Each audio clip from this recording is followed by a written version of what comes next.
I didn't know if you wanted me to read or Magnus to read, and I don't want to be presumptuous, but I do want to kind of respect people's time. So what might you like to do?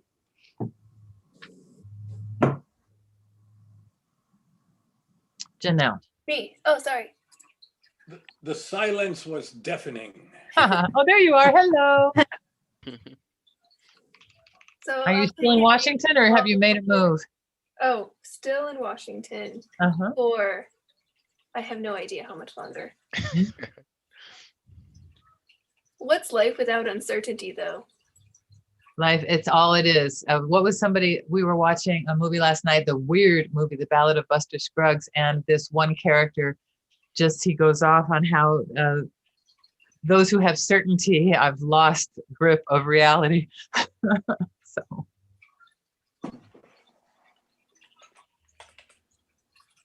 To your point. I'm going to go ahead and start shuffling just to kind of move things along. Is that okay? Yeah. Okay. It looks like Allison is the. Allison, I love your background, by the way. Is that a painting? Thank you. It's one painting that's here, and then there's another painting behind it. The other one's a little bit religious for my professional thing I did today, although this one kind of is too. It's anyway, I'll another time. Layered paintings. Thank you. That's it's the Tree of Life with the wrong color. Sorry, Magnus. And no problem.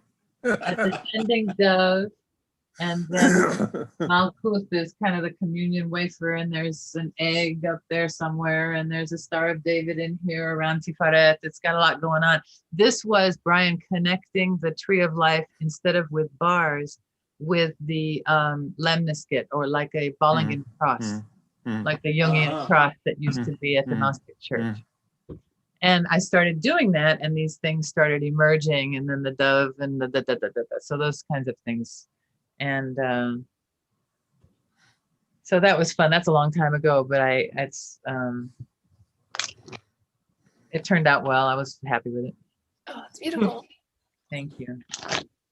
I like stained glass, and so and I'm not much of an artist, so a little black border and color it in works well. I wasn't even sure if it was a painting or a stained glass. I couldn't tell from the screen. Okay, Janelle, use your intuition to say when to stop the shuffle. Okay. Okay, stop. Would you like me to cut? Yes.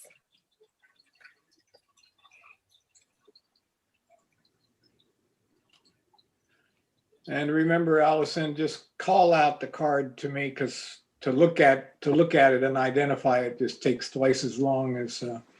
Definitely.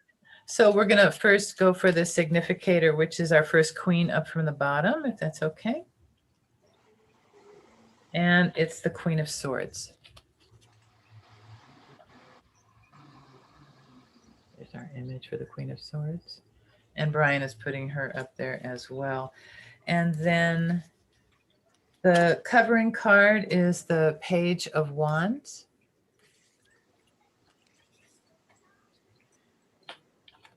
And the crossing card, as they say, is the Eight of Pentacles. Down in the distant past is the Knight of Pentacles. And more recently is the King of Swords. King of Swords. King of Swords.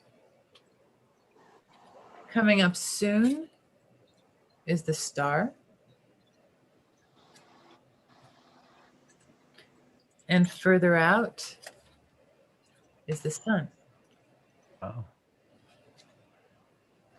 After dark, it'll be after night, it'll be the sun in the day. There you go. I blew it. It's a bright future, one way or in the your other. personal unconscious is the Four of Swords. So there's a lot of swords in the inquiry today. There usually is. There usually is, yes, for the thinking person.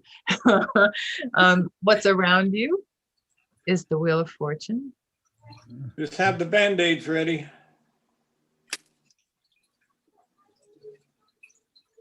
Your mind is focused here on strength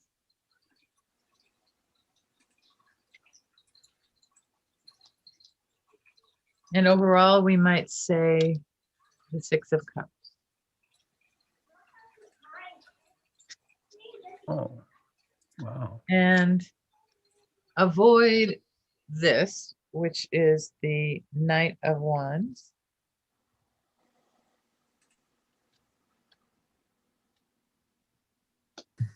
Which is interesting that you have the Page of Wands currently covering you, and the Knight of Wands is the advice against, which is kind of the next step. So there may be some interesting dynamics there. And then the advice to follow, interestingly enough, is Ooh, the Nine of Swords, again with a sword.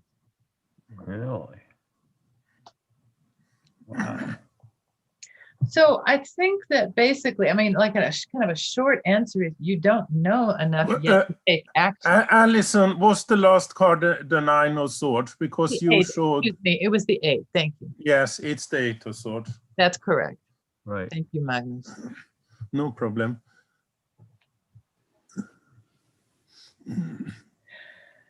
So that's just kind of jumping out at me, is that when you have the Four of Swords in your personal unconscious, so not only is it kind of unconscious, it's still unknown.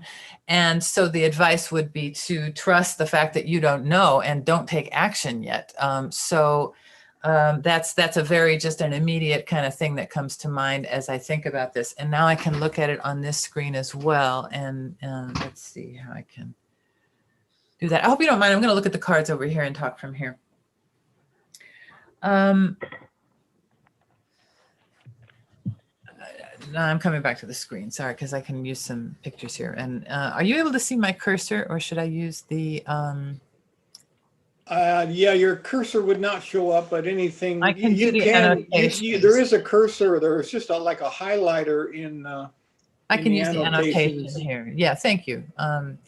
So, and thank you for your patience, Janelle, as I get this together. So let me just contemplate on this for a moment.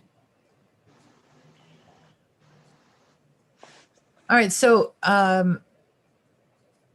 you are contending with a lot. So you are the Queen of the Swords in the middle there. And so you're the one who's having to make a lot of decisions right now and to manage the situation. And there's new stuff that's coming, which is that Page of Wands. There's this new thing you got to figure out. And then there's just the day-to-day, and you have your regular work, which is demanding.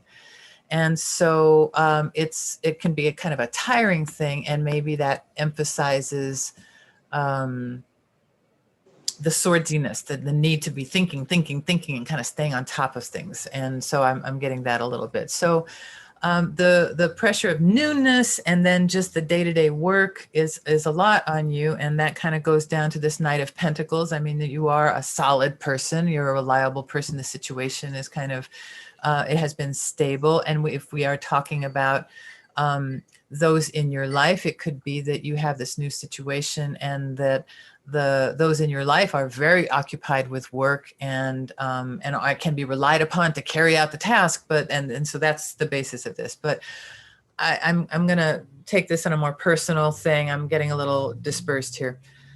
Let's take this as you, and you're contending with this new situation. You're having to take care of a lot of business by yourself, and it can be quite tiring, but you know this, and you're settled in, and you know you're in it for the long game. You got, and this is the beginning of a process, and so you understand that. But it has been upon you now to make a big decision. This King of Swords is to be in a position, or someone is there demanding a decision-making process of you, and it's a big decision, and what's difficult is that you don't feel like you have enough information, and that's correct.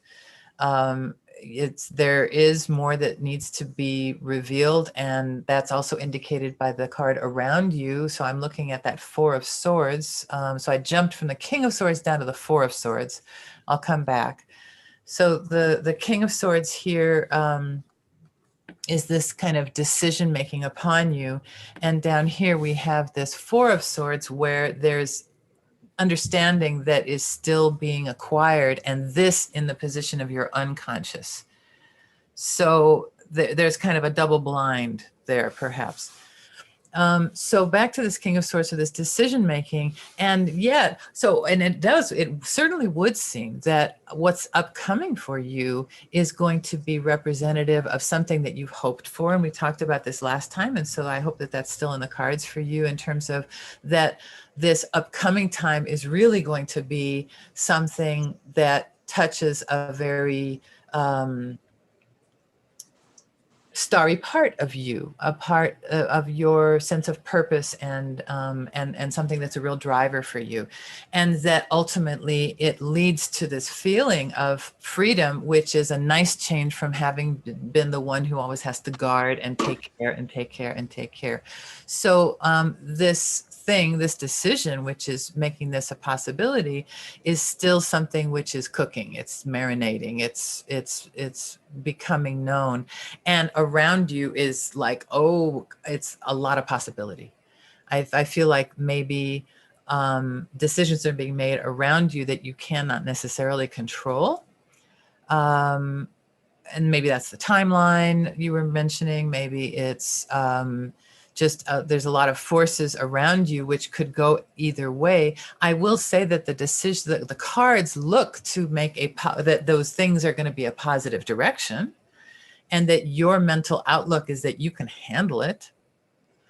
And so perhaps it's really about what's going to make everybody the happiest, and what's going to promote the most harmony, and what's going to be the most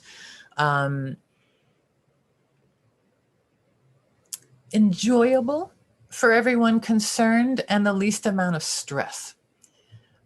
So as a whole, I think that's a good direction to think about. And maybe it's a good thing to concentrate on, is just how can you make the day-to-day pleasant and unstressful and harmonious for everybody, because you can't really know the outcome. And this is advising against really taking any specific decision-making actions. And that against advice is jumping off in a new direction. And look how the directionality of this guy is kind of going in a different direction than everybody else. Okay, so it's this knight here, or this page here, and this queen here, they're directed, and this knight here, they're all kind of directed this way. They're all directed to, I'm sorry, I'm using the cursor and I'm not being clear with you. Going back to our annotations, if we look at the directionality of the queen here and the page, and we look even at some of the directionality with the kids here, and the direction of our knight down here, and our king facing forward, it's a very different direction than this guy who's going off on this other direction. So if something is right now being proposed, or you're considering something that might be like a whole new idea, what about this? That may not be the way to go at this point. Even though it might seem really exciting and spark that kind of, it might be this thing that you're considering over here. It might be this consideration of the page of wands, this idea, and the suggestion in this case is that you not carry on with this idea in a different direction than the rest of everything is going. And that the advice to take here with the 8 of Swords is to recognize that, and this 8 is also representative of strength, which is number 8 card. So it's recommending against using your very developed mental powers and mental strengths to engage, to like push through a decision in this part. We also have the 8 of coins over here. So this 8 energy is strong through the reading here, and it's reflected in both the kind of material stuff that's being demanded of you and a decision making that you feel perhaps is needed. But the advice that is given here is that you just don't have enough information to make much progress, and you should really feel your way through, trust that you're doing the right thing, and don't go off like energetically in some other direction. It's best to kind of hold still at this time, consider the children, what's going to make everybody happy, consider your own emotional well-being and the harmony of the atmosphere, and make that the priority. And that, I think, will direct you most toward this the star and sun, and to also honor your own strength of mind and need for harmony, to keep those things in a positive direction. I think things are trending that way, and you should not make any big movements in a different direction. So Magnus, I was being quite assertive in this reading and interpreting things, and so you might go differently with this, and I think that might benefit Janelle. So Janelle, I just let Yes. rip with this thing, okay? Yes, but I see the same thing as you do, Alison. But something that come up for me is that you also, Janelle, you have an idea in this that you perhaps is a bit hesitating to present in the big question of this and what other is thinking, and that idea is good, and you can also think about this idea and test it for different scenarios or different situations. And it is also an idea that will bring something to the bigger honor in this process. And it is quite fun because something that stood out to me when I have also placed the same cards here, and I've never seen it before this way, but there is the wand that is holding the flag on the sun card is very active in this reading in some way. And I think it has to do with the fact that this is a question that has to do with something bigger, a responsibility to something bigger. We already know that from the last reading we did, but that idea is in the bottom of this, and that is what you have to work from, but you can also present your view on this. And as Alison also has said, you don't know the final answer because no one does know the final answer to this. And there is the Knight of Wands there. I think that is the other party's will to go forward in this situation, and you have some ideas that you are thinking about, and should I present this, or should I what is this, and how should I see on this, and you should look at the situation from above with your strength, because as Alison already has said, that strength is there. And also there is a process in this that you can't do so much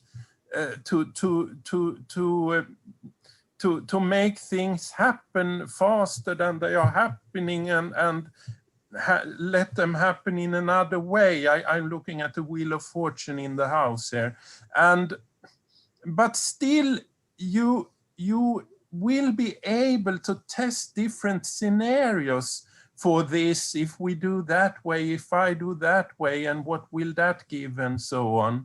But you should work from it, that's the star card there. You should work from it from without something bigger. That's the connection to the sun card there. That there will be good in this, and there is something bigger you have to take responsibility for, but still you need and have to present also your view on the situation.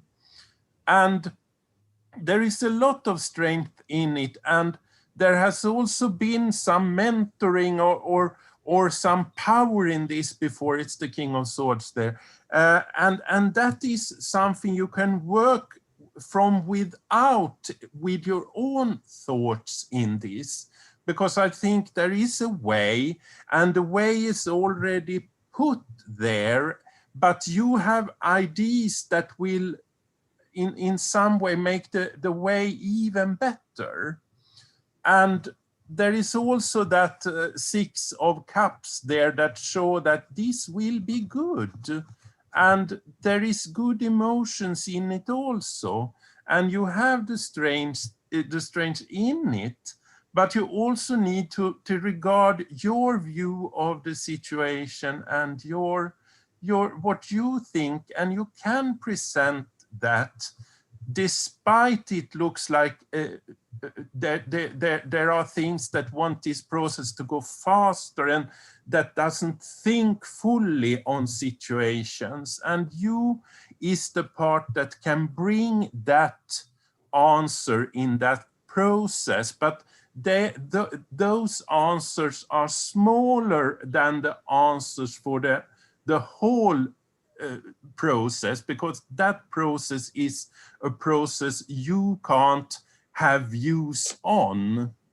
I think that is what I would like to complete Alison's excellent readings with.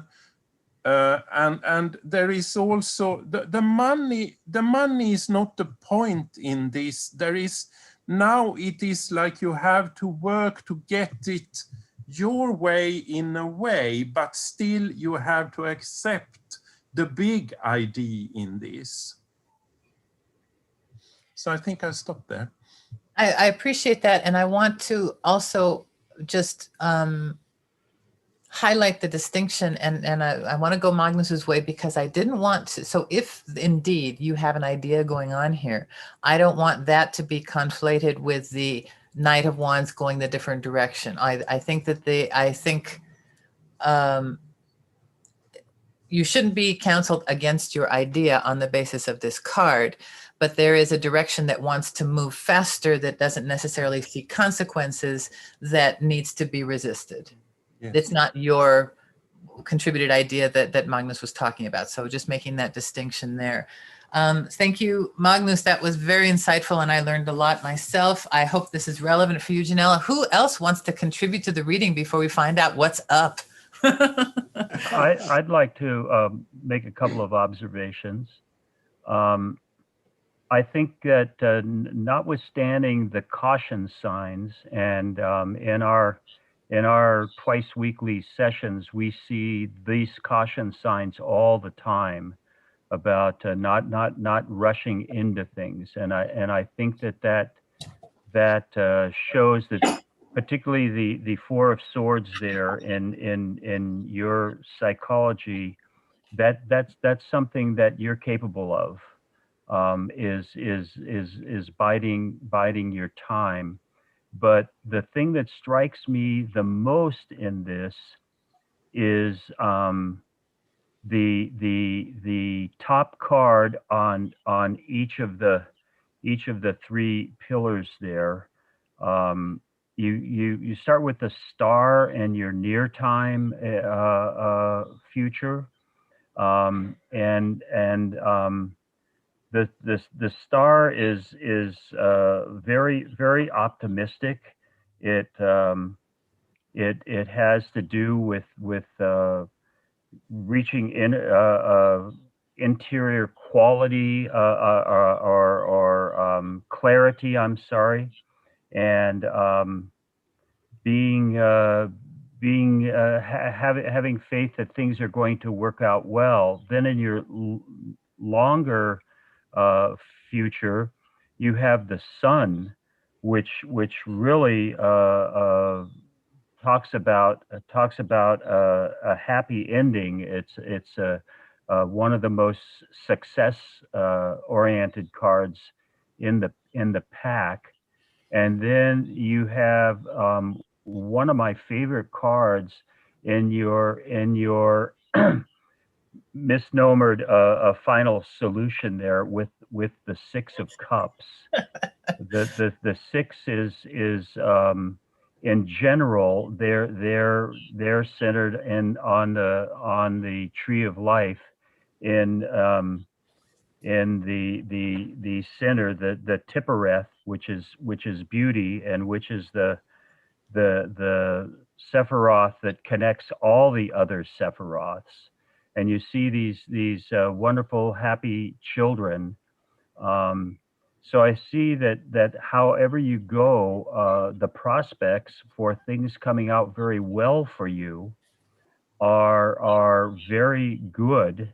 And also you get that card where the strength card is.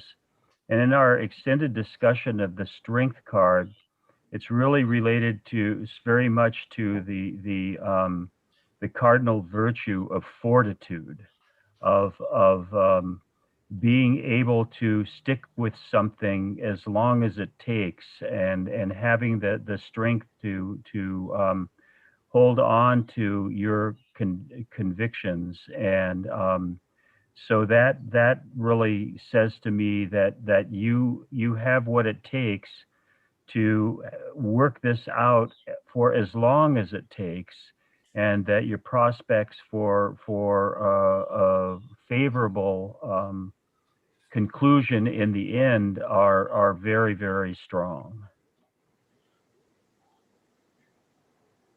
Of course, the Wheel of Fortune tells you anything can happen, but your outlook to me is very rosy. What is the position of the Wheel of Fortune card in this tower? What's around you, your That's- household. Right. What is around you, your surroundings, the people that influence you, and so on. I like Could to also call it, be your I like to- circumstances. I like to call it your world, the world where all this is playing out. Okay, and just for further context, what is the horizontal position on the first stack? What is that position? Basically, it's like Brian has likened that to the water, or the current and the wind if you were in a little sailboat. And so they are they can be conflicting influences. They're both influences that are in play. The one is traditionally called the covering card. That's the upright one, and that's the new idea, or this page of swords, or this new consideration, this new impulse. And then the crossing card is the more this idea of the constancy of work, perfecting your work. That's an 8 energy in the Pentacles. We also have the 8 energy in the Major, in that in the Strength card, where you have in your what your mental focus is on, is that what that Strength card position is. And then the other 8 is in the recommended, the Advice card is the 8 of Swords up at the top right. And that 8 of Swords is about it's about mental strength, but in this case, the representation of the mental strength is knowing what you don't know, and knowing that you might be a little bit almost overthought. You just don't know enough at this point, but you're smart enough to recognize it. So that kind of thing could be in there. And then in terms of it being advice, is just to look at the position that person is in. The advice is to recognize the reality of the situation you're in and stay safe. There is actually a third 8 also, because the final sum of the star is 8.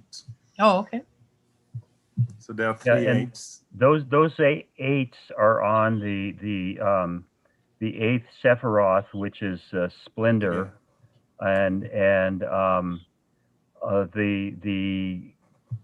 that is a very favorable environment as well. I would see the crossing card being an indication that you have a tendency, and I think it's a positive one as well, to really want to make sure that you've done everything you can. You've done it right. You have applied your skills to the best of your ability.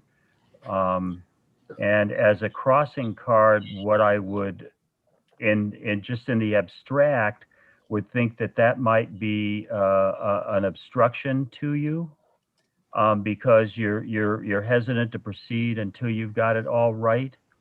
But I think when it's looked in the company of the 4 of Swords and the 8 of Swords, which are both saying, think it over, Don't, you know, that I think counters what I would ordinarily just in isolation think of that eight of pentacles. And that card is also you're struggling in the situation that you Right. feel you need to struggle and you need to struggle, but you can cope with that because that struggling will always be there to solve this situation. But the struggling is not the answer to the question you have for the moment, because you can also go deeper into your own question and have the struggling still.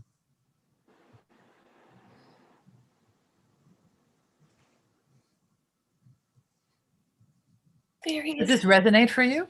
Yes. This Good. is so interesting.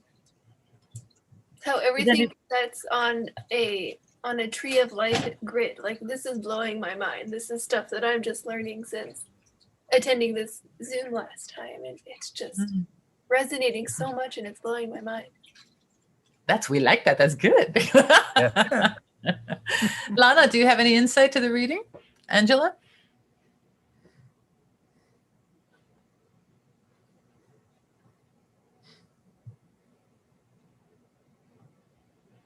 Just wanted to unmute myself.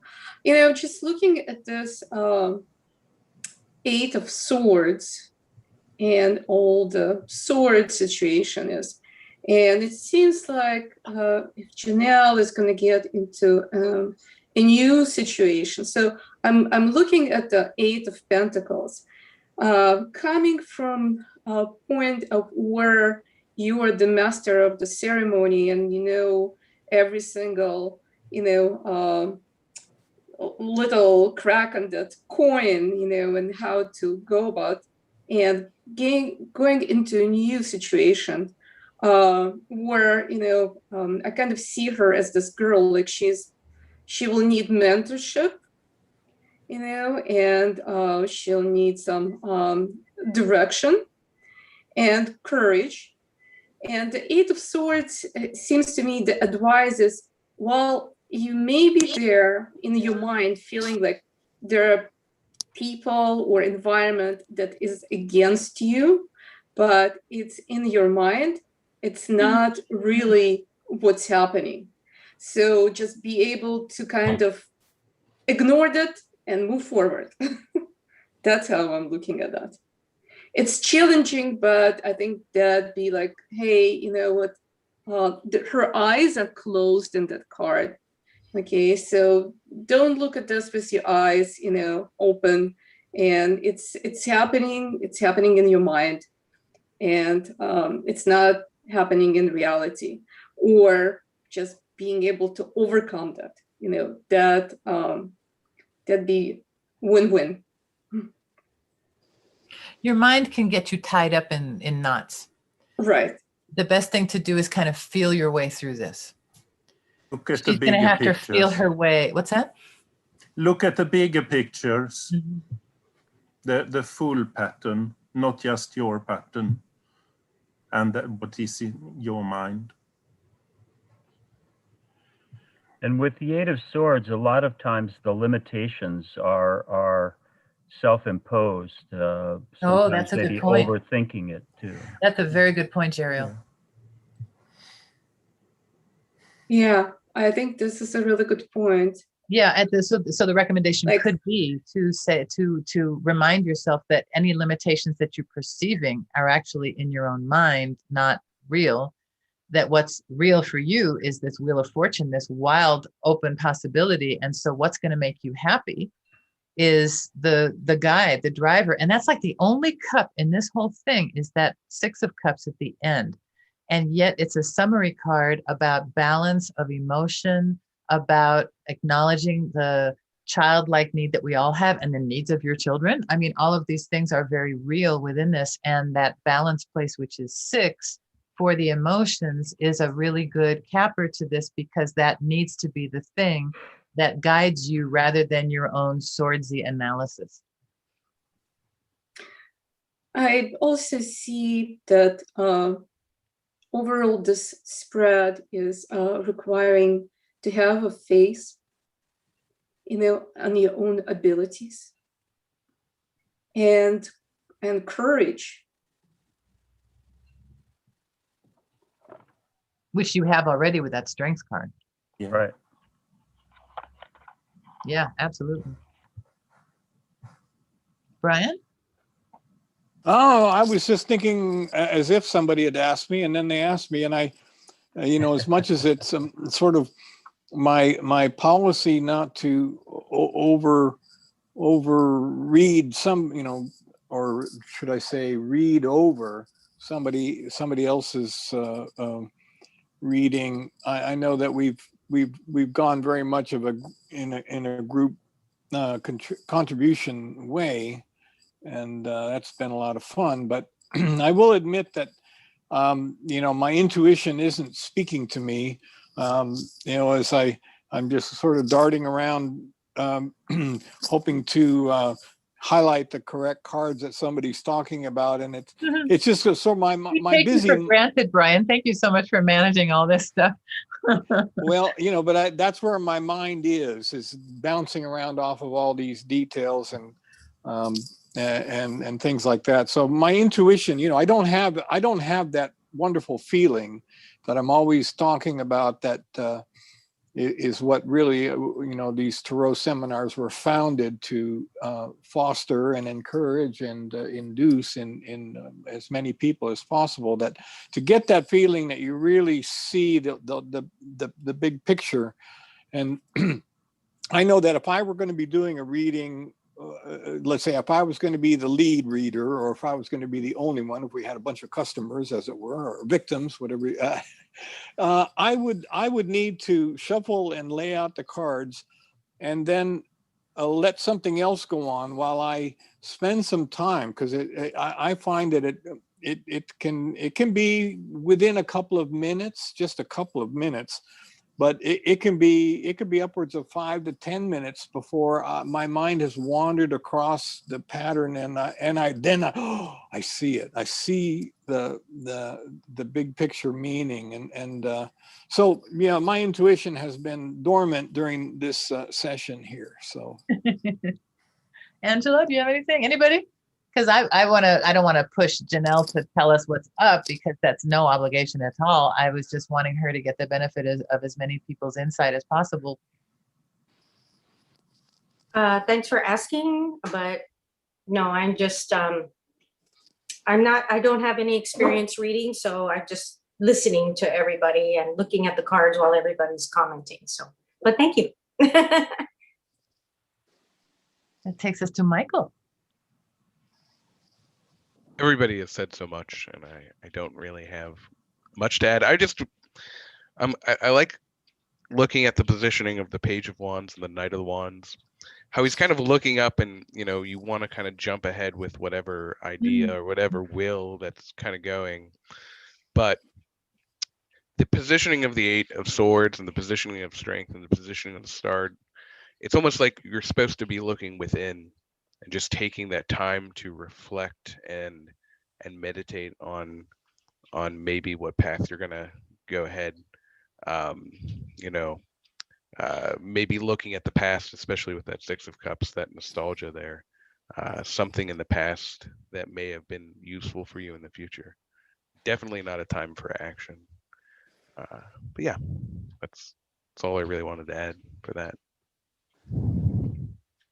Thank you. That's very satisfying. Everything that everyone said. Wonderful. With that. Wonderful. So shall we have this whole meeting go to the devil? I don't know. Janelle, you're welcome to share or hang out with us for looking at the devil card, or clue us in or not as to what's going on. We wish you, of course, all the best in whatever this is. Yes, this has to do with a relationship. So it's very different than my last reading, and I feel like it's very on point. And in understanding relationships, the nature of, not wanting to charge ahead and really deliberate, but really go within and not using the mind so much with the feelings. Fabulous. Thank you. Yeah.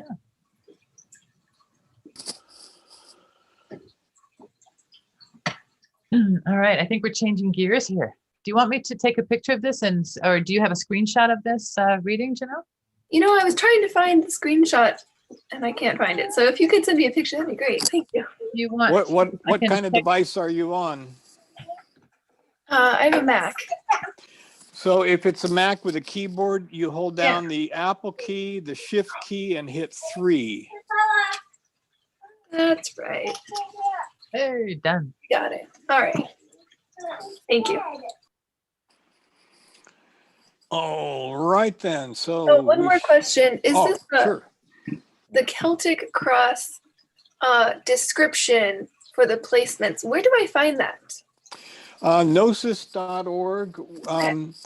And I don't know if you've, let's see how easy it is to share that link. Well, in fact, if you go to any search engine, search for Tarot Seminar, and you will find Gnostic Society, and that will take you right to the main page of our several pages we have there with.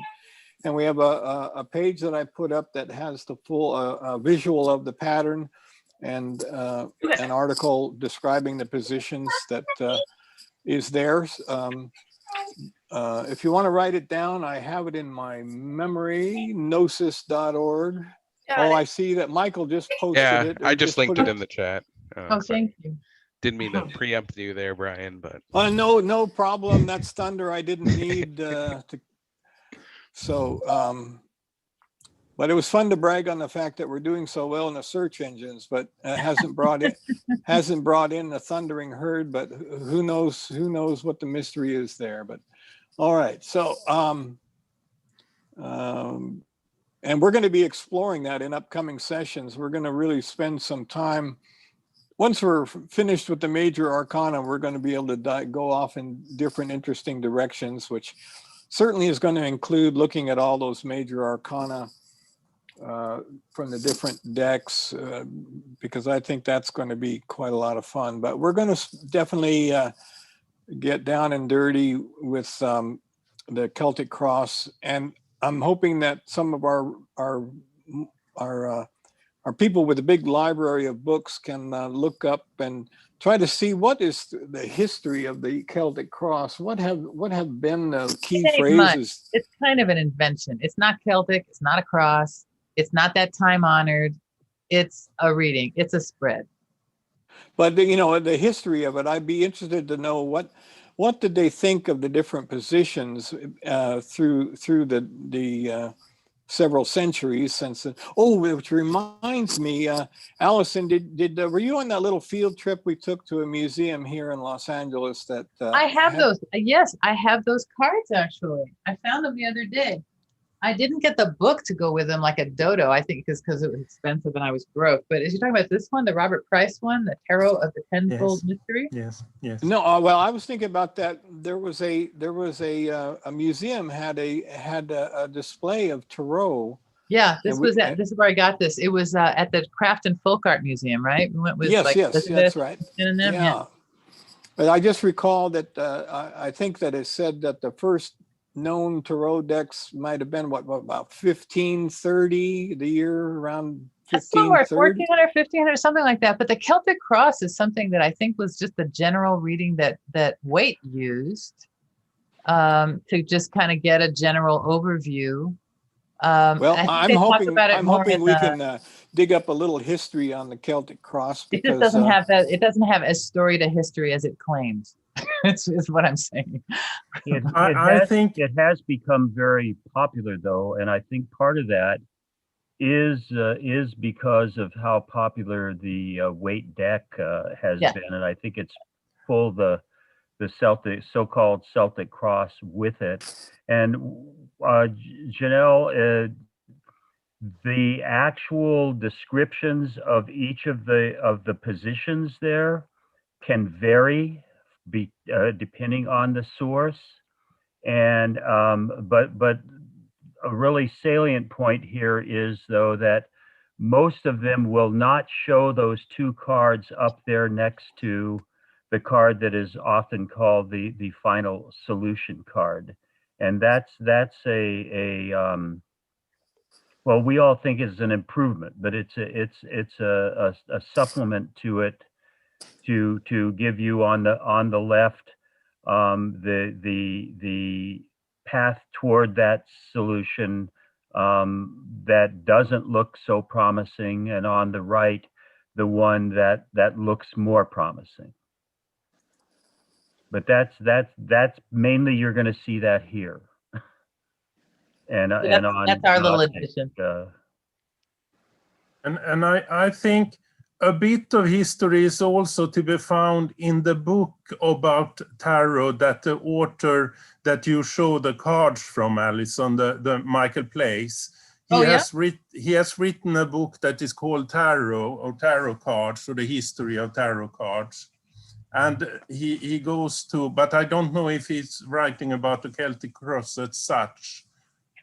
But I have the book, and perhaps somebody else also has it. We'll be sort of making a little fluid schedule as we go, and be discussing the Celtic cross again. So I'm hoping that some little bit of research might happen between now and then. Hint, or maybe it's too loud to be a hint there. Mm-hmm. So now we should study the Wang book, maybe. I'm just looking in the index to the Wang book and seeing what I see here. I was hoping maybe he would have an index title called Spreads, but there are at least 3 or 4 of the books on my shelf that do go into a number of different spreads, and so we'll confab about some of that subsequently. I think right now we shall turn our attention to a rather humorous and many varied from the different decks character, and I shall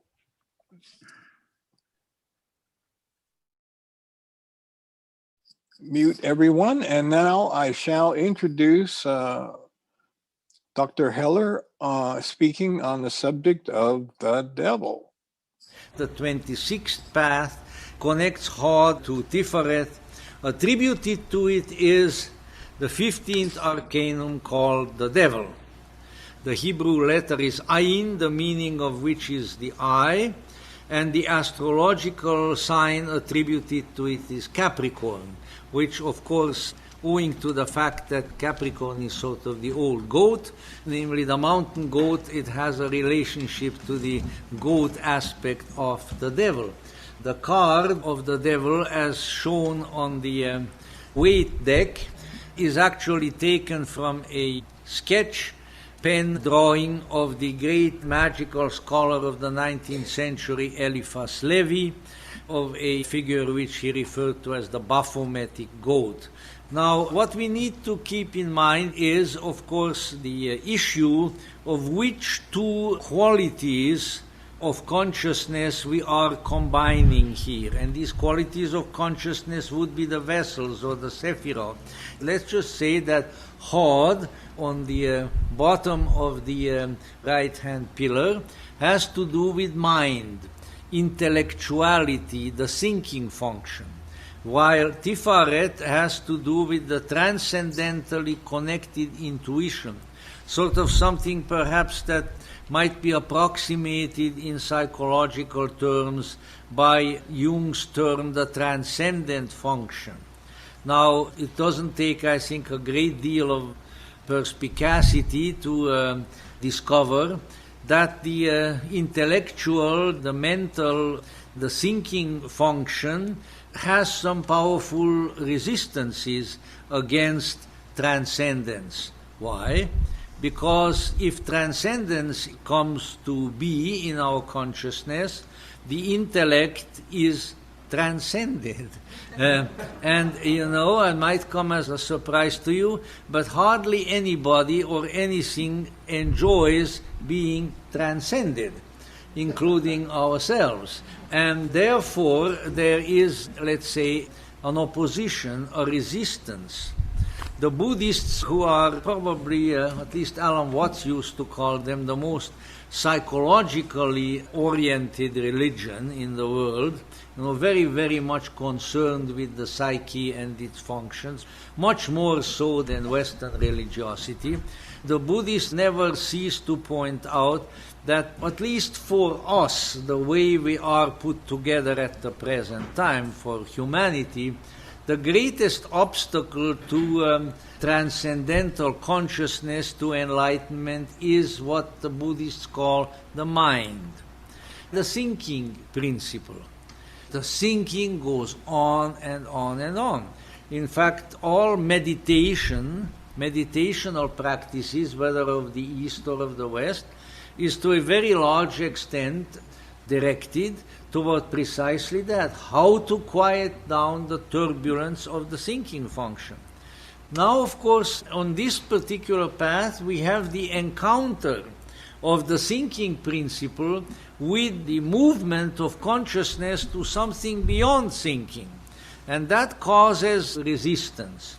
And therefore, when we look at the card of the devil, as designed in this particular case, is a big, dark, sort of very impressive, large, strong, heavy, goat-footed devil sitting on a half a cube. And all of these have various Kabbalistic meanings. And in his one hand, he holds a torch which is pointed downward toward the earth. In his other hand, he holds up sort of, to me it always looks like an old-fashioned traffic cop holding it up, stop, stop, and the sign of Saturn, which is, well, many of you are familiar to some degree with astrological symbolism. The one thing about Saturn is that it's Saturnine, restrictive and dark. He says, here, stop, so far and no further. So he is trying to stop the progress of consciousness. And tied with chains to the half a cube on which the devil sits are two figures, a male and a female, and they are human, but they have sort of become a bit devilish because they have little horns coming out of their heads, and they have tails, and the one has the tail with the flame on it, that is the masculine, the other one has tail with the pomegranates on it, which is a fertility symbol. And they have chains around their necks, which, however, upon closer inspection, one finds to be loose, indicating that if they knew how, or if they were conscious enough, they could take those chains off and walk off. And all of this, of course, indicates that we are captured by an oppressive force. In this case, that oppressive force and oppressive condition is primarily manifest in our thinking function in our mind. And hardly anyone probably would put up much of an argument against the statement that we are all, to a greater or lesser extent, captives of our minds. And that is why concept and precept and ideology and dogma, when all of these fixed commodities of the mind have such tremendous influence in the world, and hardly ever ultimately for the good. If you want to analyze, for instance, what has gotten humanity into the most dreadful trouble in the happily late 20th century, it was ideology, the terrible evils that these mental obsessions, these ideas and concepts, theories that people developed, the evils of the mind, the terrible, terrible things that they can do. And so we have here the obstructing force of the mind trying to stop us. However, the Kabbalists tell us that this evil force of the mind is not as powerful as it appears. It impresses us very much. And because of the impression that it makes, it can control us.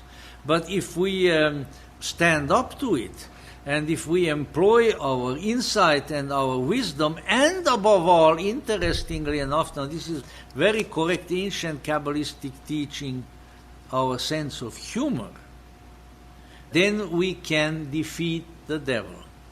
The theory is that there's one thing that the Kabbalistic devil cannot stand, and that is laughter, especially being laughed at. He can't stand that, you know. Maybe there we have a little clue there as to why really great and wise people like His Holiness the Dalai Lama laugh so much. I think that is one way that they are keeping the demons at bay. The ancient Greek gods were known to laugh. When the Greeks were walking around down, looked up at Mount Olympus, up of the clouds there, they said, you can hear the gods laughing. And so there is the quality of laughter and of humor whereby the devil can be defeated. And so this is the path where we struggle against the oppressive weight, really, of our ego-bound personality, but we have to know how to go past that and arrive at the goal. And so we may well repeat the statement that we have in Goethe's Faust, where Goethe is, dealing with Mephistopheles, the devil. At various points, when Goethe discovers as to, in a deeper spiritual sense, how ineffective really Mephistopheles is, then Goethe says to him, "Oh, you poor devil, I pity you." That may even be, at least in the German language, I know that is the main source of the expression armer Teufel, poor devil. And when he speaks to the devil at one point, he says, "Canst thou, poor devil, actually give me anything? What do you have to give to me? When was a human soul in its supreme endeavor ever understood by such as thou?" Because the things that the devil offers Faust are things that he doesn't really want. What Faust really wants, which is enlightenment, which is wisdom, which is the spirit, the devil doesn't even know about that. He can't give that to him. We overcome the restrictive power by appealing to that higher power toward which we are moving.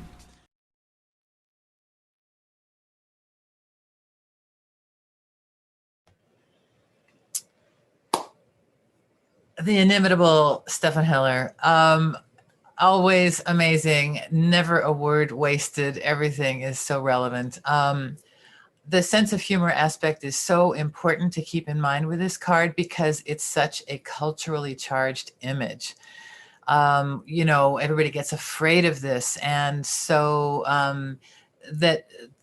we need to think of things that what is bedeviling us, and "oh, you poor devil" is a really good one to keep in mind, and the sense of humor as being a way through, kind of the aikido with the devil, to use his own momentum against him, or just to trivialize it in some way, is very frustrating to the ego mind. And then of course what is the ego mind? This is the ego mind. And so does this card come up as if this card comes up as your overall summary card on the last position there before the advice cards, then you are in the middle of a bad situation. You are either being controlled, or you are very operating under an illusion.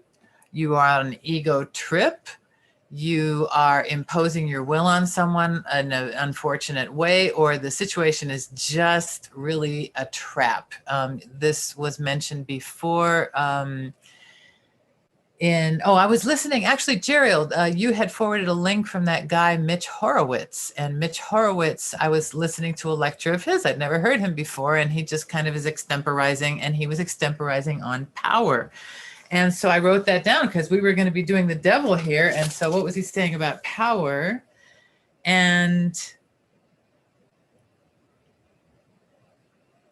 that power itself is a circuit of connectivity, and it's not itself, it's not its opposite, which is force, which kind of spends itself. So power and ego and the desire for power, the desire for the kind of power that allows you to get what you want and buy what you want and fuck who you want, or, you know, excuse my English there, you know, whatever the thing is that's driving there, that can be a part of this. But the important thing is that the chains can be removed, and you want to not get to such a degree of evolution in favor of the devil that you have now developed these things. However, I found it interesting that Dr. Heller mentioned a pomegranate. I see grapes, but the idea of fertility is certainly there within the grapes as well.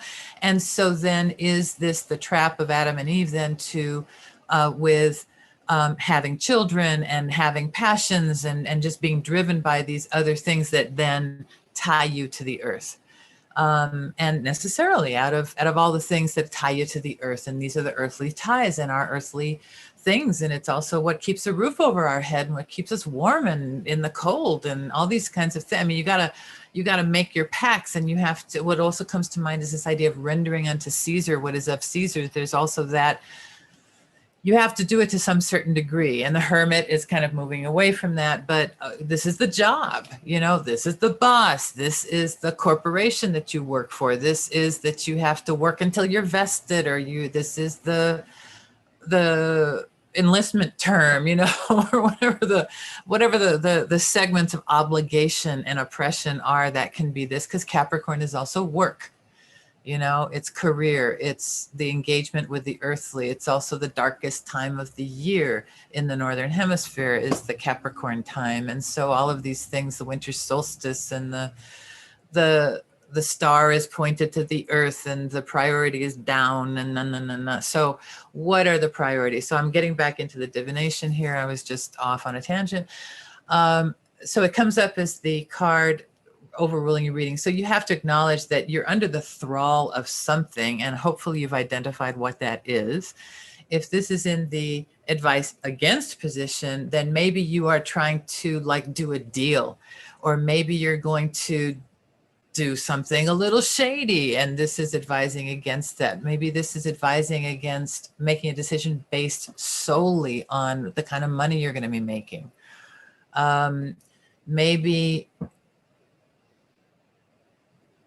Maybe you're thinking of helping someone or rescuing someone, but your motive is so that they will be in debt to you. I don't know. These are kind of motivations that are weird, but have that kind of flavor to them. And so it would obviously be advising against. It would, if you had this in the against position, then you have to question your motives, and you have to really get honest about what is your driver.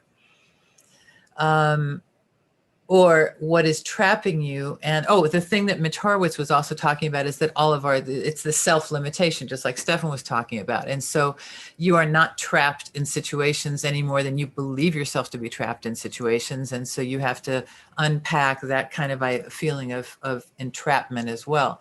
That could be a meaning for that. If this were in the advice in the favorable position, that's an interesting thing. When the cards are telling you to use the devil card, then you're going to have to engage with the devil. You're going to have to pay up. You're going to have to perhaps indenture yourself in some way, you know, mortgage the house. I don't know. You might have to do something that you wouldn't normally do just because it's the lesser of two evils in this case. I don't know. That's an interesting one. If it were the advice too, I'm going to hand off at this point to Magnus. Can I hand off to you right now? Thank you, Alison.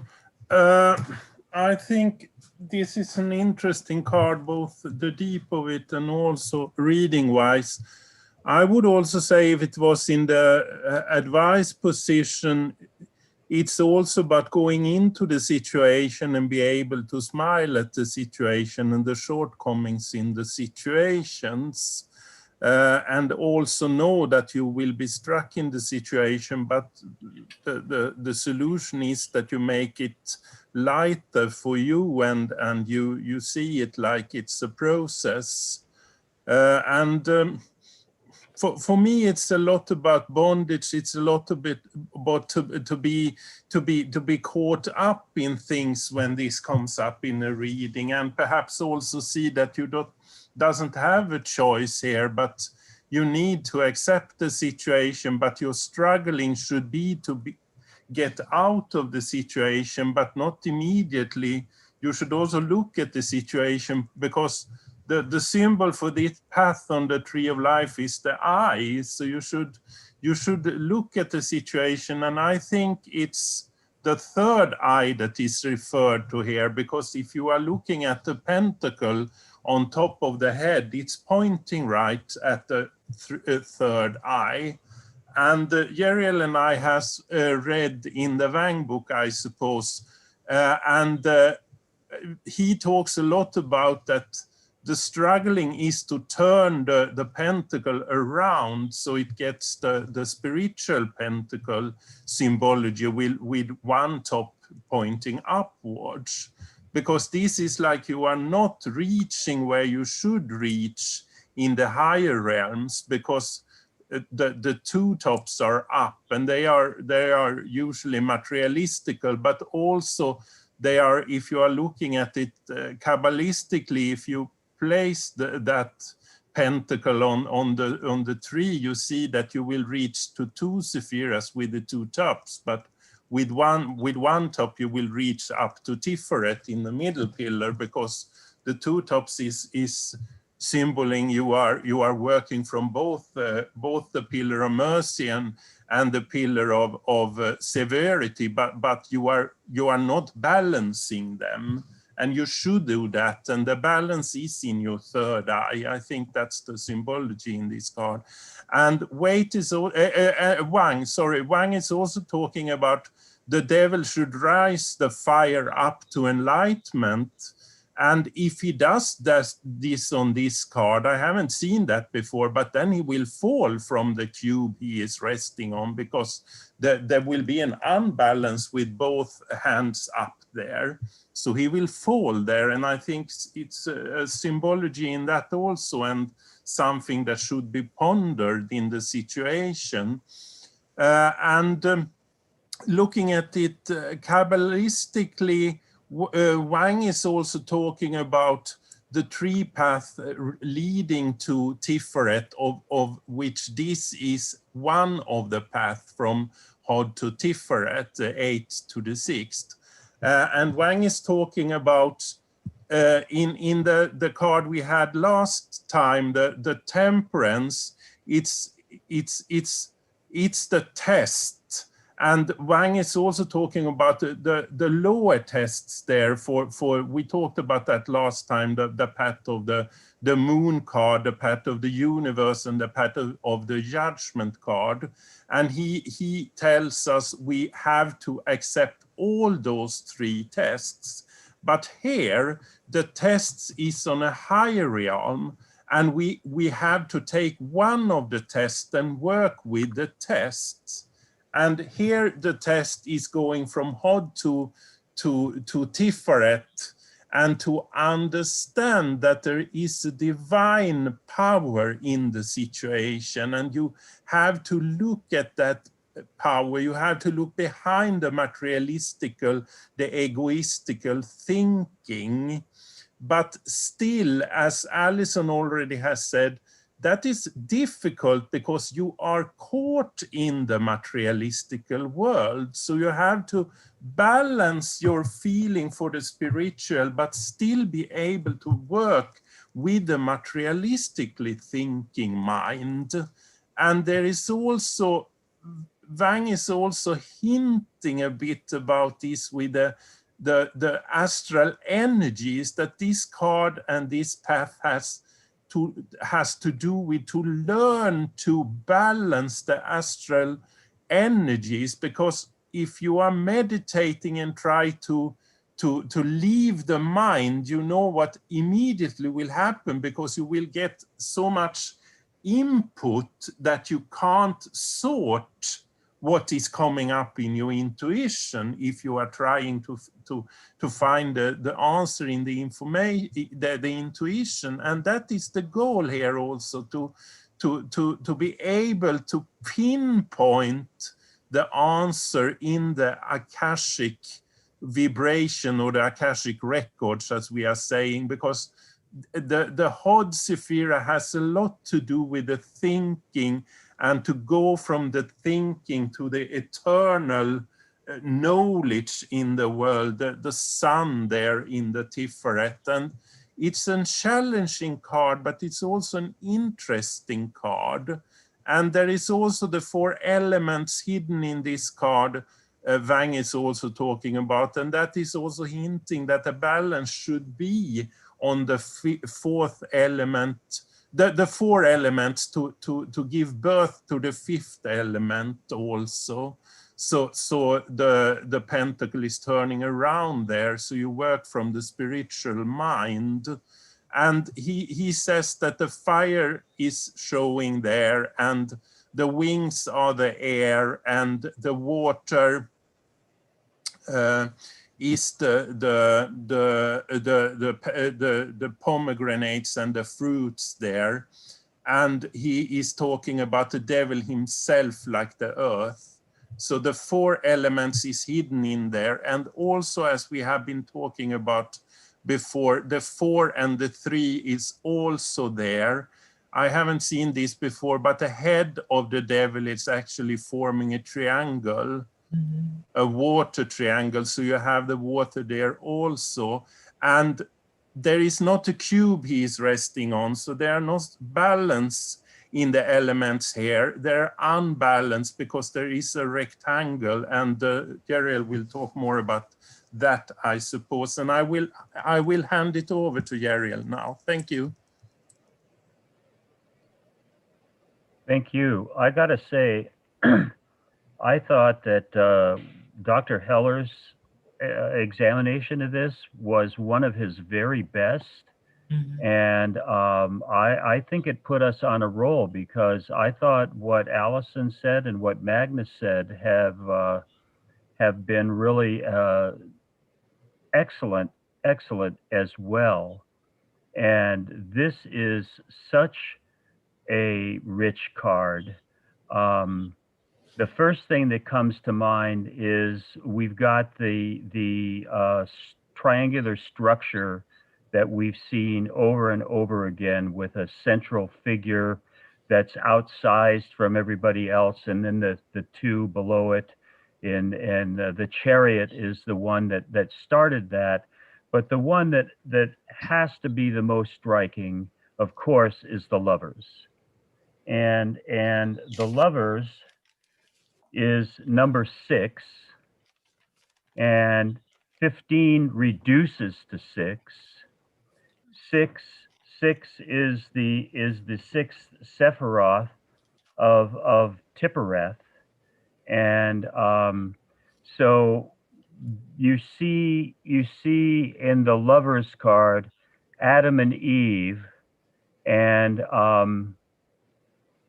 in the Devil card, if you follow that analogy, they have now been expelled from Eden. And that's because they've eaten from the forbidden fruit of knowledge of good and evil. And this card posited that they have thus far followed the evil path, which is why they're now spouting horns, and they're now chained to the plinth that the devil is kind of precariously perched upon, as Brother Magnus pointed out. Dr. Heller pointed out the thing that is the main message of this card, which is the chains that are holding the human beings are removable. And the dichotomy here, Dr. Heller stressed that the mental is the thing, and certainly the mental is a big player here, but it's it's like the baser nature of the baser qualities of our animal nature versus the higher spiritual qualities. Those higher spiritual qualities are symbolically represented by the pinnacles that is pointed up. Here we have the pinnacle that is pointed down, and they have those exact same meanings. Is it spiritually pointed, or is it pointed down into our lower animal instincts? I think you made a good point, Magnus, about the shape of the triangle of the head. I won't take credit for this. I read it in one of the sources. I'm not sure which.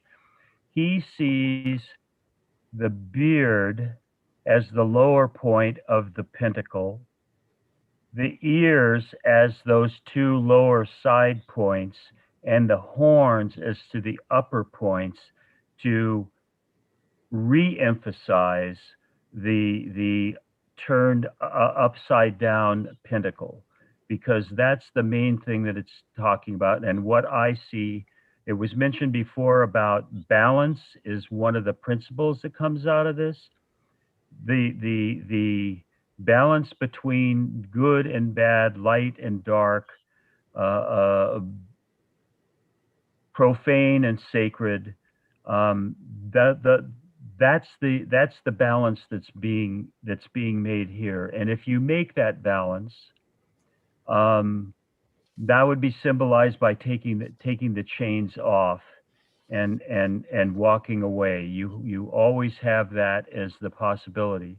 That's why I think if it shows up in a reading, and I think what Allison said, I'm no better than paraphrasing, because she made the same point, that if you see this in a reading, this may be suggesting to you that you're still chained to that animal nature, and you need to look for a way to overcome that. If you see it inverted, I think that might even more emphasize that your difficulty is you very seriously need to break away from that chain. That is what is holding you back, and that should be the first thing on your task list, is to turn that around. But if you see it in the upright nature position, depending on where it shows, it also shows you have that choice. You have the choice of freedom. Another thing that strikes you, comparing it to the other cards of the majors, is he's holding his hands basically in the same position as the magician. And this, as we've talked about before, is the position that symbolically represents the first principle of Hermeticism, which is as above, so below.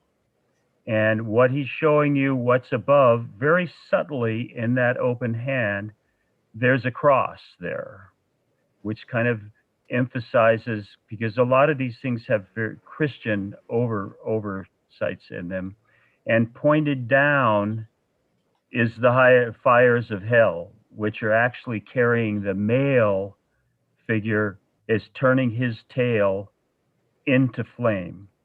And the sexual dynamics that are natural throughout in human, but in animal as well. Sexually, the male is the aggressor, and so that's that aggression part about the lower instincts is the thing is going to burn you fastest and deepest. There was something I wanted to mention, and I'll first of all I'll go back to our discussion about the spread, and I had surmised that a lot of it had to do with this being something that's that was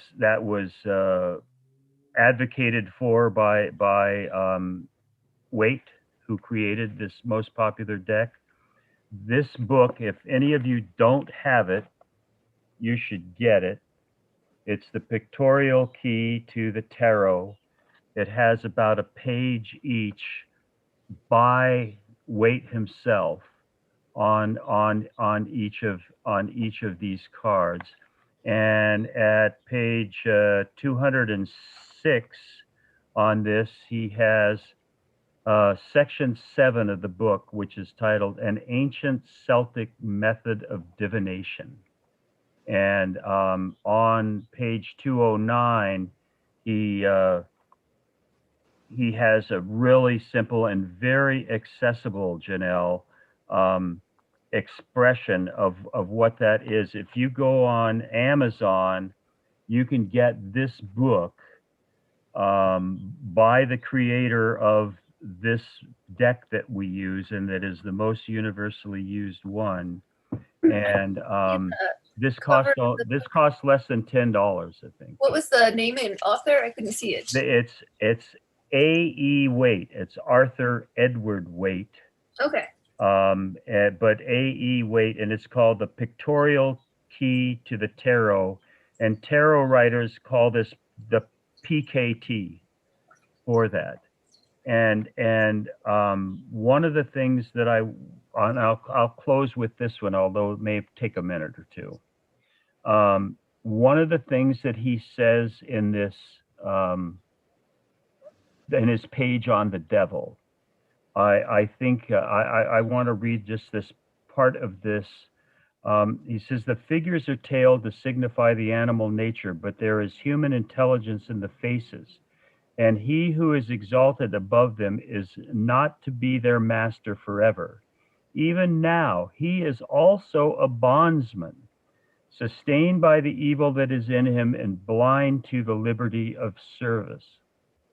With more than his, and now he's going to say something about Eliphas Levi, who was an 18th century, a 19th century mystic and Freemason who wrote about the tarot and was the first one that is often credited as the first to have made the connection between the tarot and the tree of life. But this is what Waite says about him. With more than his usual derision for the arts which he pretended to respect and interpret as a master therein, Eliphas Levi affirms that the Baphometic figure is occult science and magic. Another commentator said that in the divine world it signifies predestination, but there is no correspondence in the world with the things which are below of the brute. What it does signify, and this I want to comment on, is the dweller on the threshold, without the mystical garden, when those are driven forth therefrom who have eaten from the forbidden fruit. So he's saying that is his description and what he told Pamela Smith to represent. The dweller on the threshold is a really key concept in theosophy. Theosophy, as I've described before, mentions a series of 5 initiations in the life of a person, going from this first understanding that there is a touch of the divine in them, to the 5th initiation, and this is illustrated by the life of Christ as being an example, where it is sacrifice, and you sacrifice yourself to move on to the highest level of consciousness. But the dweller on the threshold is met at that point when you are going to make the transition to a higher initiation. And most especially, ultimately, that 5th initiation. According to theosophy, most people are on the 1st or 2nd initiation, and most of the advanced people are on the 3rd and maybe the 4th. But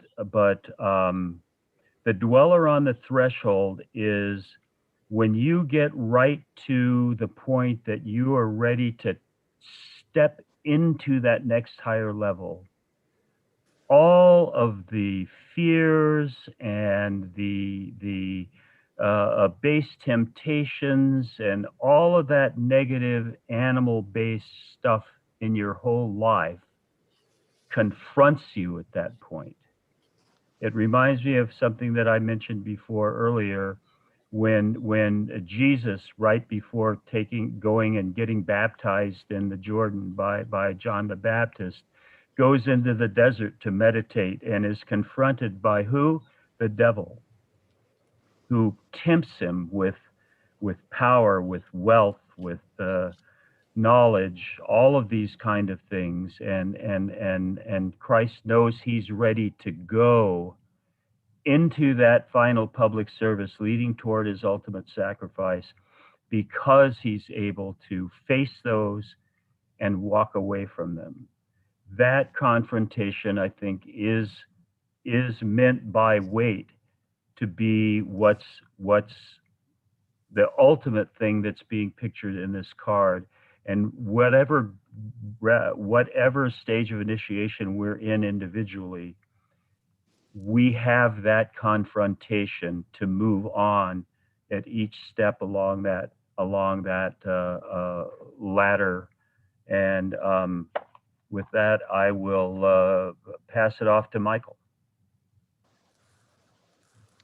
Thank you, Jeriel. That was great. I had to laugh, well, because Dr. Heller told me to laugh. But I just looked at the Tenacious D. I don't know if anybody is familiar with Tenacious D, the rock band. But one of their albums I didn't realize was actually the Devil card with them on it. So that just made me crack up when I saw that. Yeah, just want to echo or say a couple things that I've been reading about and things like that. It is interesting that the magician holding his right hand is holding the wand in his right hand. You know, the power and the divinity is shooting up, where the devil's holding that torch down below, deriving its power from, you know, the negative side.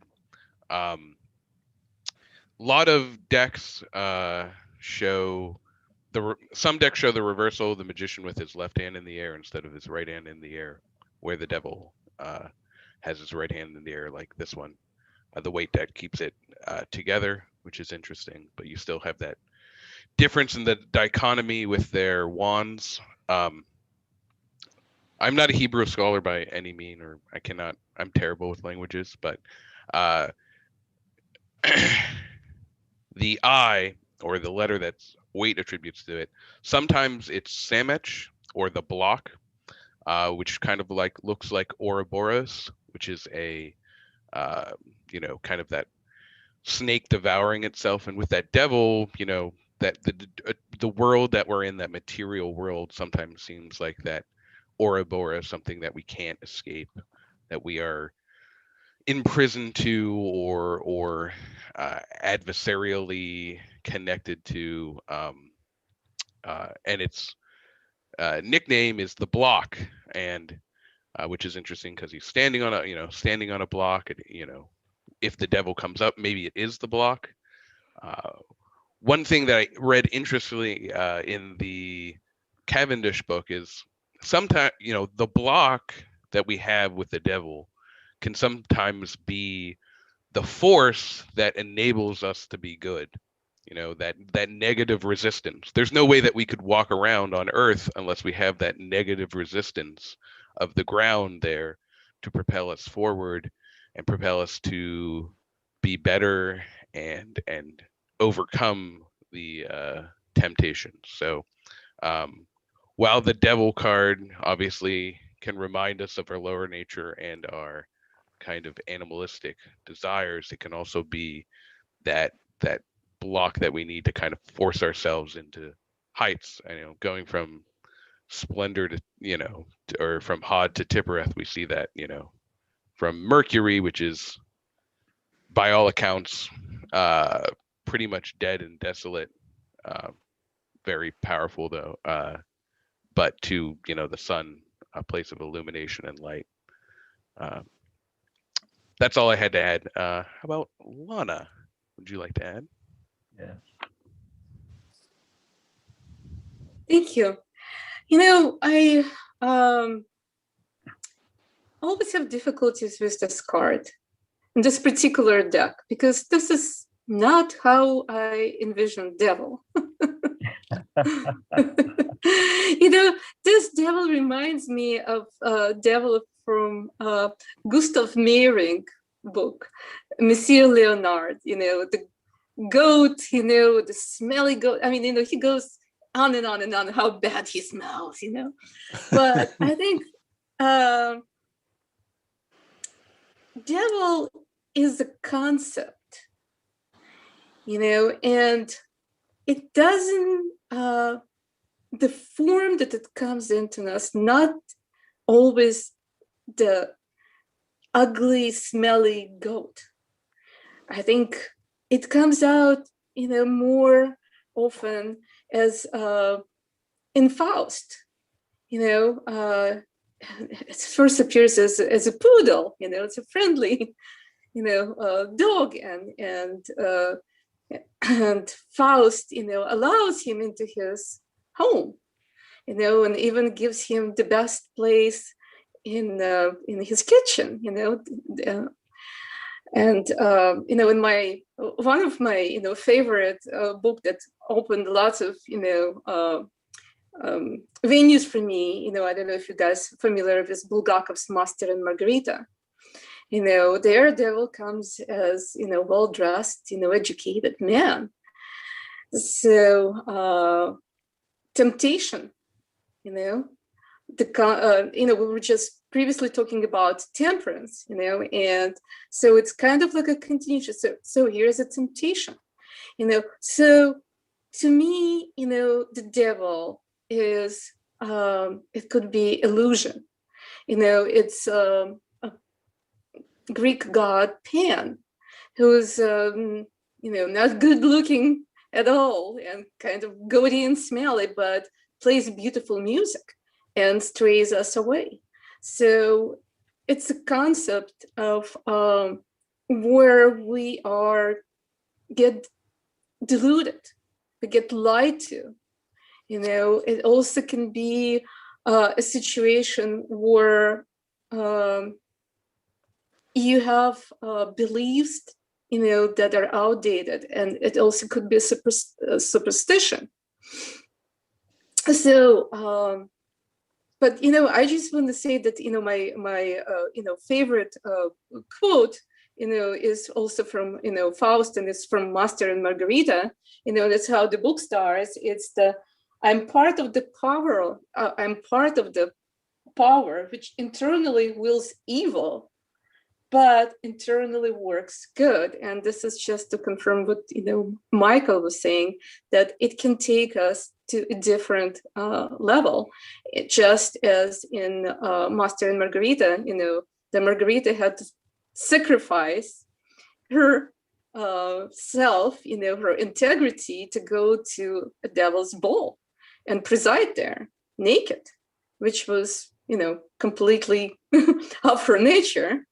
And so I think it's not always a bad card, I think, but it could indicate in the reading that maybe we are on the wrong path, we've been lied to, or we need to sacrifice something to get to the where we want.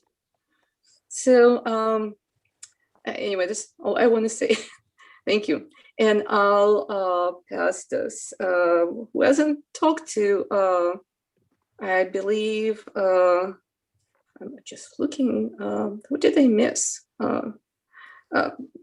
waving Janelle? his hand at you.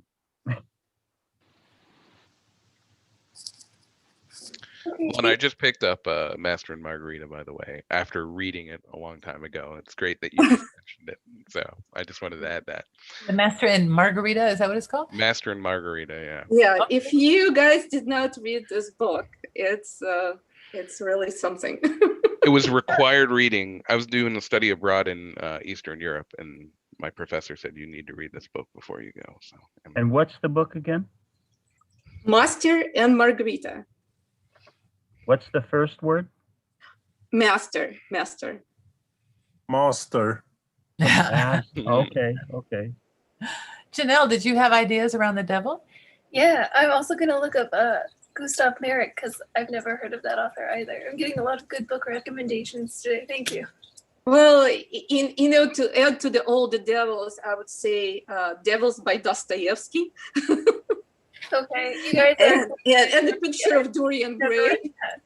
And I still haven't read Faust or Dante, which I know I've got a lot of catching up to you guys. Forgive me. Oh, yeah, me too, please. My stack of good intentions. Yes. And there are several of the Faust versions of Faust. Several versions other than the original. Yeah, well, what's his name? Mann, the German writer, also has a book, Faust, which is they all have the same root. Dr. Faustus, Thomas Mann. Faustus, yeah. Thomas Mann. Thomas Yeah. Mann, absolutely. Yeah. I was going to say that as far as Goethe Faust, I have a translation by Walter Kaufmann, and it's dual. It's one page German and one page English. And there are quite a few interesting commentaries on Faust from the alchemical perspective. So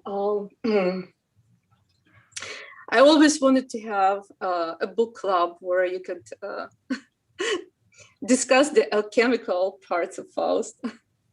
But anyway, I'm straying away, so I guess I'm done. And Janelle, I'm sorry if you wanted to say something. Yeah, thank you. Oh, that's so interesting. I mean, to me, this card is this card and the magician card are like the alchemical cards, like the main two. And I never realized that before. So I'm thinking with the devil card, there's a lot of illusion, the obvious illusion, but I also feel like the proportions are also an illusion. I feel like the devil should be the very small chained figures, and the humans should be the ones that are in control sort of the show.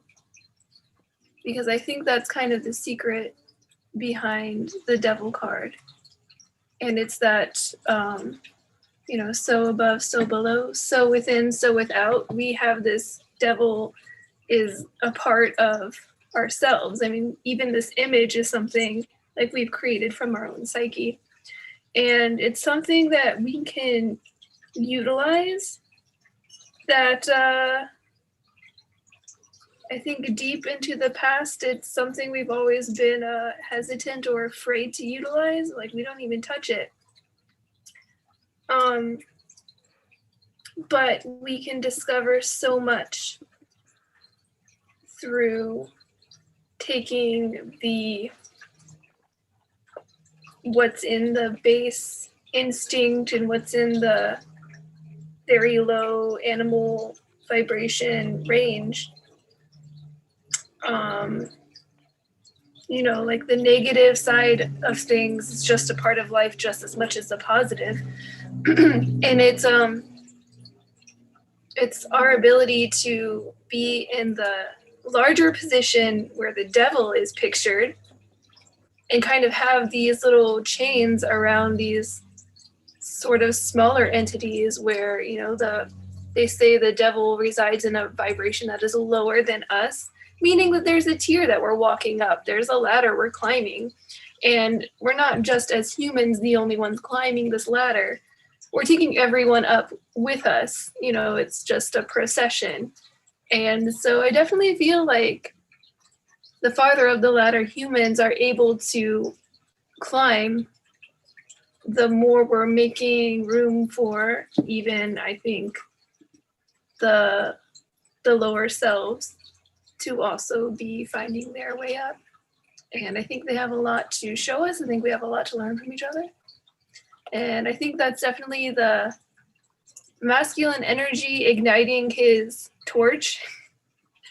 And so, you know, there's a relationship going on. There's, you know, and then they say the devil is the one that tempted Eve to eat the fruit. So, you know, somebody had to make the decision in the first place to remain in the Garden of Eden or like shake things up and do something different. And I think that's kind of what happened. So I like the devil card. Yay for this card. I like it because it's a tarot card, and I like them all. But I would like to just simply add that I think it's interesting. We had a reading recently, and if I'm not mistaken, it was in fact for Janelle, where this was sort of recommended to willingly go into a situation that was going to be That's right. restrictive and may seem like it, or could be that it would take a while to get out of, but it was that would certainly be a positive and advice style divination interpretation of the card. But certainly for most of the readings that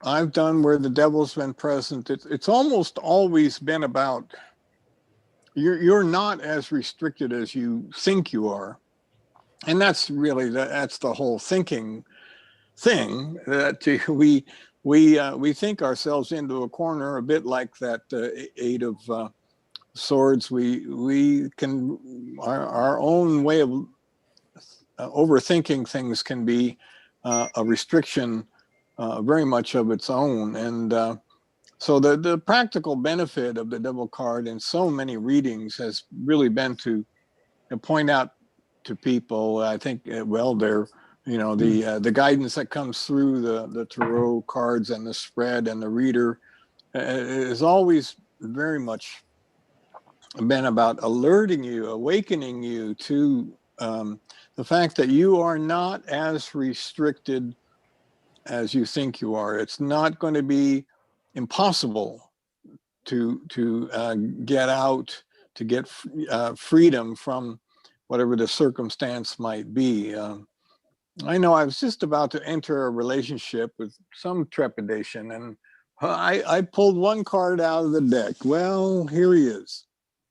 And yes, quite a few, you know, a number of years. The relationship went on for quite a few years until I did have to free myself. But I remember how trapped I felt, how difficult, how dreadful the idea of freeing myself was, how dreadful the idea of freeing myself. That is, I think, one of the key things about the devil. You really dread asserting yourself to obtain the freedom that you need, and so that was just such an interesting adventure, as it were, and you know, that has obviously colored my understanding of the devil card ever since. But it is a most useful, like all the sort of dreadful seeming cards in the deck. It's amazing how useful they all are.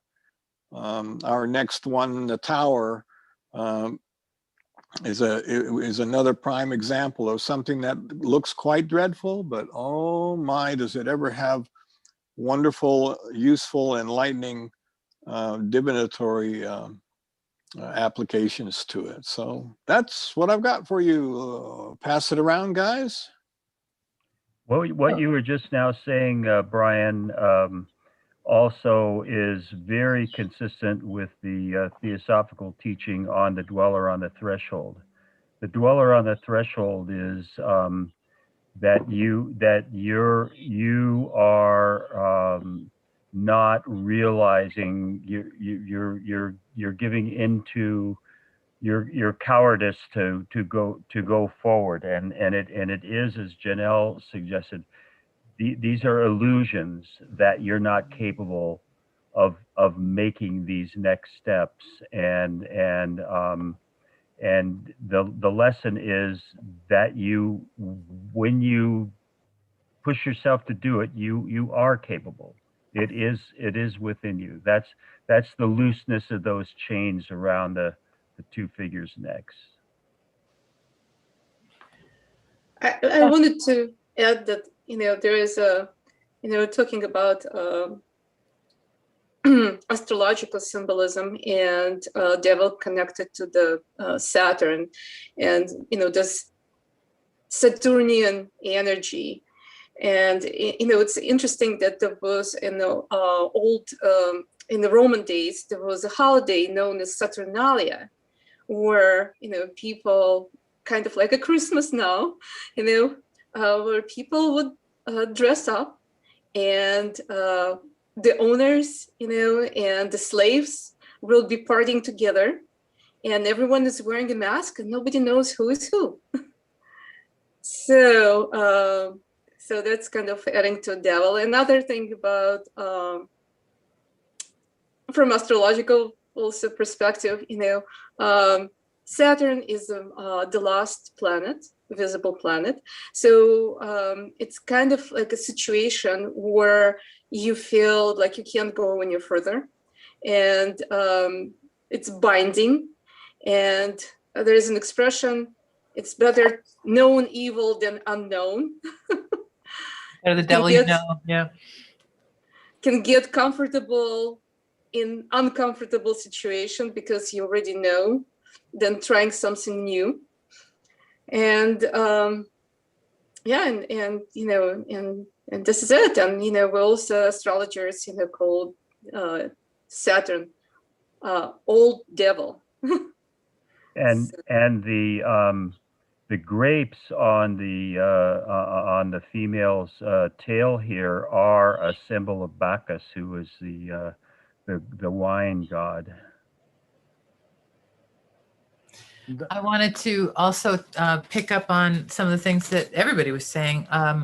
Brian, you were talking about a relationship that you got into, or this engagement that lasted a long time, and I think that that's the nature of the card also, is time, is that you're stuck in the material plane and things play out in time, and you have to give the devil his due in terms of what it takes to do these various things.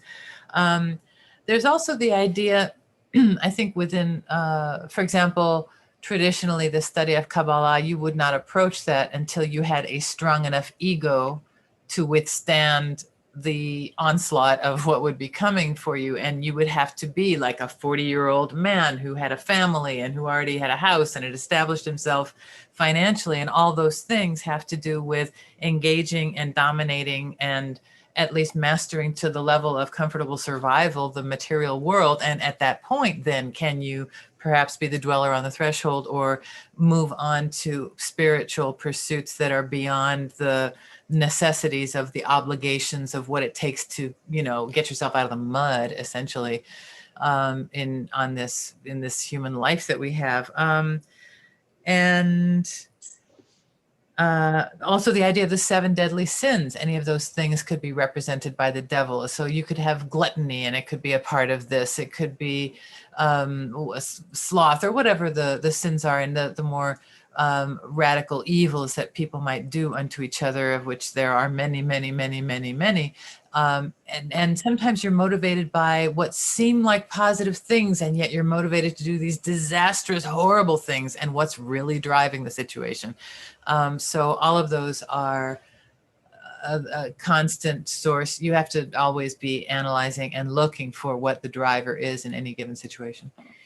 And that harkens back to what Lana said about the devil doesn't come at you looking like an ugly, avoidable beast. He Yes, exactly. often comes at you looking like the most wonderful things. What you were saying just now, Allison, also reminded me of the Seven of Cups card. Yes. Yes. Yes. Oh, And I have been looking at the ring on the fundament for some time, because if those two people are losing their change, the two pillars that are depicted with the ring, that the change are going to two directions, the change will fall and the balance will be in the middle pillar, because the change will point downwards.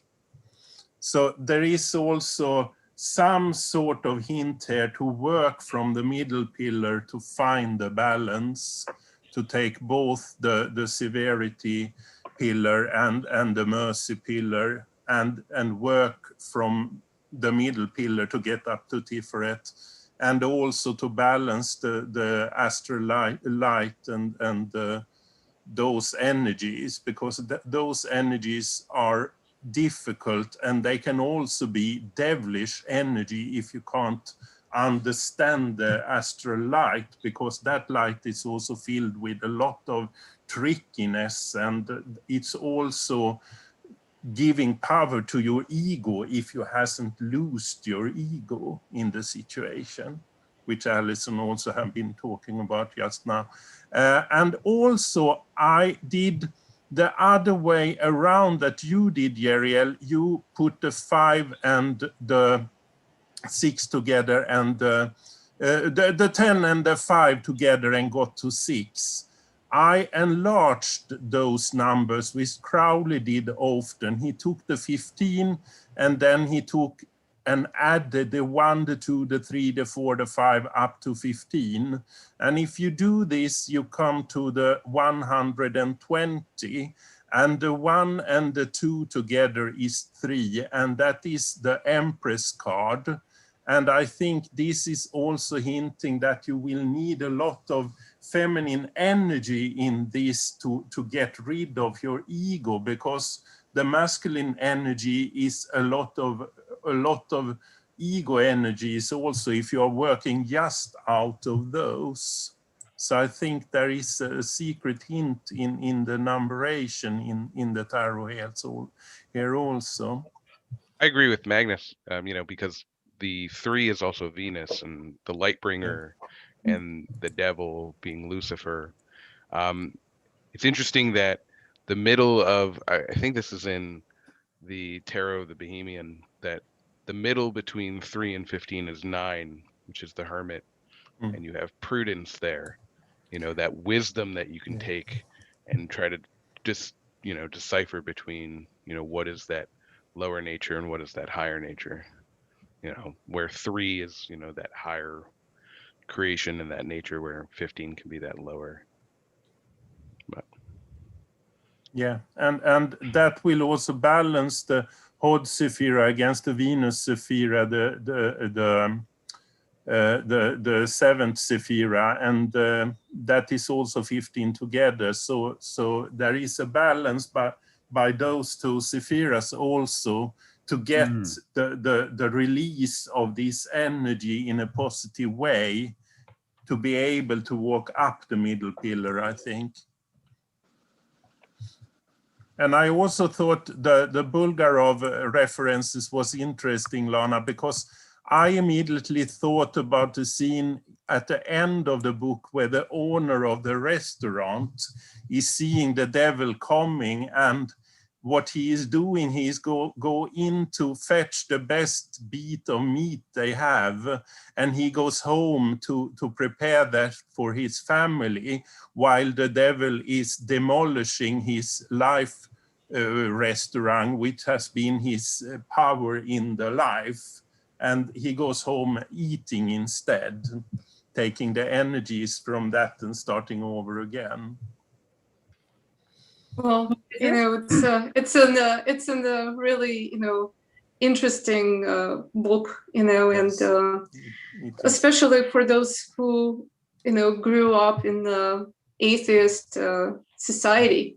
Yeah. And I think many of us, I'm saying people of my generation, kind of discovered, spirituality and mysticism through reading this book.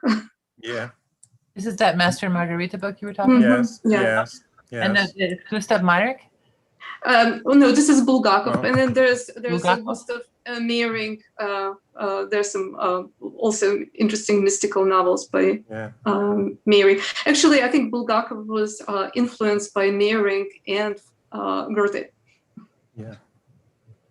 And I I so. think you'll find that usually when you see this figure or various versions of it, most frequently what is being represented is, as Eliphas Levi said, is Baphomet. And Baphomet is a good example of what we were talking about with the illusion that takes you astray. Baphomet was the medieval Catholic Church's boogeyman, and for example, worshiping Baphomet was one of the charges that the Inquisition brought against the Order of the Knights Templar that led to their dissolution. The other thing that they were accused of worshiping was the severed and preserved head of John the Baptist. So they were, in that particular historical episode, really just throwing everything against the cave wall and hoping that it would stick. But he does recommend. I think the term boogeyman also really kind of applies to this whole category of images where there's something bad out there. We get this a lot in politics these days, that there's something out there that you got to be really, really, really afraid of, and we can save you from it. And that is an illusion and takes us down dark paths. I was just going to say, I just recently discovered that there is a tarot Master and Margarita. Oh, there is. And there is a Voland deck, which is separate, which Oh. was like really, really dark. Mm. Voland is the representation of a devil. It's a devil character in Master and Margarita. So someone just designed the Voland deck. So you can check it out on the internet. Just it's kind of interesting. I plan on checking that out. It's a book I've, for one reason or another, I've never heard of it, and it sounds very, very interesting. Put it on the list. Put it in the stack. Right. Exactly. Yeah, someone, you know what? I have probably 8 different books of Master and Margarita. Really? Yeah, because the book itself and illustrations and how it was printed, it has also a very interesting history. And recently, someone just gifted to me the first print of English translation of Master and Margarita. Nice. And what is the The book was original? banned for 40 years. What is the original language that it's written in? It's written in Russian. In Russian. And it's written in Russian, and the author, he died at age 47, from kidney disease, and the book was not finished. And for 40 years, there were, just crazy stories that the book exists somewhere, but no one have seen them. Well, not 40 years. They first, attempted to publish this book in 1968, but it was very much censored, so it was maybe like 30% of it, And then finally, they published it in, I think, 1972 or 1973, very limited edition. And then after Perestroika, everybody just went crazy. It became like a Bible for Russians. Oh, it sounds like Dr. Zhivago. Yeah, different Pasternak ones. had to smuggle out of Russia, and the Italians finally printed it, and he got the Nobel Prize, and the Soviets wouldn't let him accept it, and yeah, it's pretty much like a lot of authors die young in Russia. In 2000, there was a play in Los Angeles, Master and Margarita. I thought it was outstanding. And they initially were talking about maybe, running it like for 8 weeks. They have to extend another 8 weeks. When I went there, they just brought chairs because there was not enough, there were more people that wanted to attend. And it was done on the 60th anniversary of Bulgakov's death. He died March 10th, 1940. This is an important book for you. Now we all have to read it because It is. Oh, hi. Hi, everyone. Yeah. All here. I came on time to talk about my favorite book. Ala and I went to the play together, remember? Wow. Oh, this book is, it is like a Bible, but I want to mention something. I'm a little older than Lana. This book was not published as a book. It was first published in a literary magazines. Yes. And I remember how we were giving this each number to each other to read. It was the whole story about it between Lana and me. We can tell stories about this book. Nice. I think I don't even know how many times I read it. It's you kind of read this books. like a Bible. You open it and you just like, okay. Yeah. Speaking of the Bible, it has one of the most interesting portrayals of Jesus Christ that I've ever read about too. Yeah. There's a sub story of it about how Pontius Pilate deals with and it's amazing. There's so many stories. Each story has its own life, but all together they are amazing.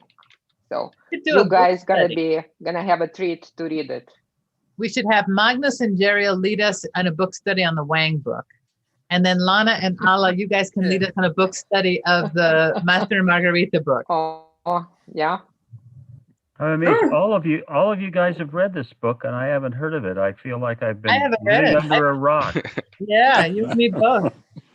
You will be positively surprised by it because I listened to it 1 year ago, I think, because I've always had it in my reading pile, but I never read it. But then I listened to it as an audiobook, and it was. So they have it on audiobook? That's great. Yes, they have it, but you need to get the full book. You need to get an edition that it's everything, not the censored part. Yeah, I have an audio book of Dr. Zhivago that's like 2 discs. Then I have another audio book of Dr. Zhivago, and it's 20 discs. Yeah.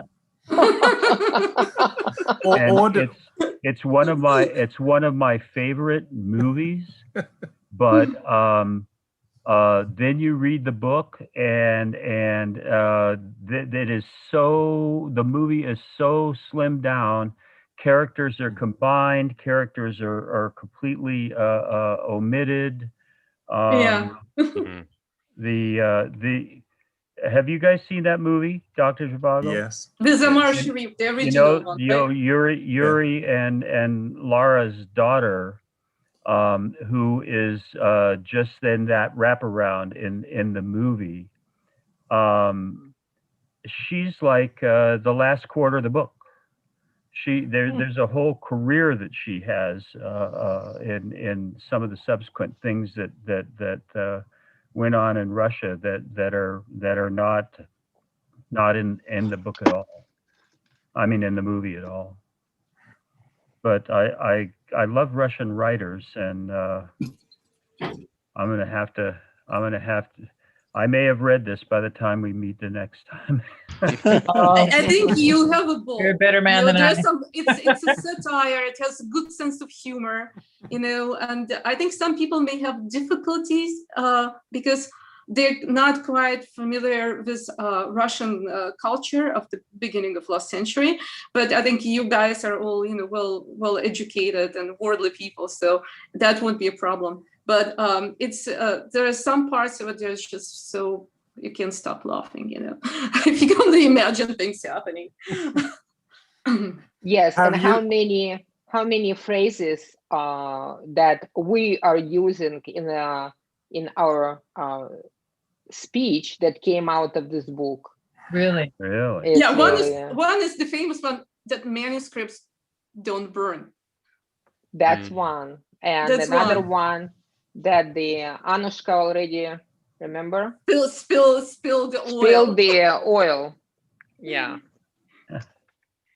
Yeah. But you know, we yeah, you just Said read other it, Americans like, what? and it's gonna take us another, like, you know, a month to discuss it. Well, you guys But- will leave that book study. Yeah, that'll be better. But Lana and Alla, has you read the Book of the Pillars by the Russian the Valentis, or what he's called, the esoteric writer? Yes, Have you- I'm reading it, Valentin. Yeah. That one. It's a wonderful book, and you know what I like about it? How personal it is. You know how he starts every chapter is, and my dear friend. You know, he's like, the way he writes, like he's talking to you. Tomberg, Valentin Tomberg. No, it's not No, that I didn't one. read It's another Russian book Oh, that Tomberger used as a model for that. You will get the name of it. I am into my electronic book account now. 1 minute, I will get it. It's called the Pillar of the Ground of Truth, and it's Pavel Florensky that wrote it. I'd never heard of it. The Pillar of the It's well, a very, yeah, Florensky was you know, Russian 19th century philosopher, and Yes. you know, his teaching was forbidden in Soviet Union. yes, I well, know. who was he not died- forbidden in the Soviet Union. He died in the Gulag, I believe. Well, and- we'll have to read that. Yes, because that book is the same pattern that the Valentin Tomberger book is, with a chapter that has a subject, and also there is a picture for each chapter, or several pictures, and it's very deep. And he's going to the development of the churches in the whole world, and how the Russian religion is a part of something that has been closed, that need to be in it, and so on and so on and so on. It's a very interesting book, and it's a very deep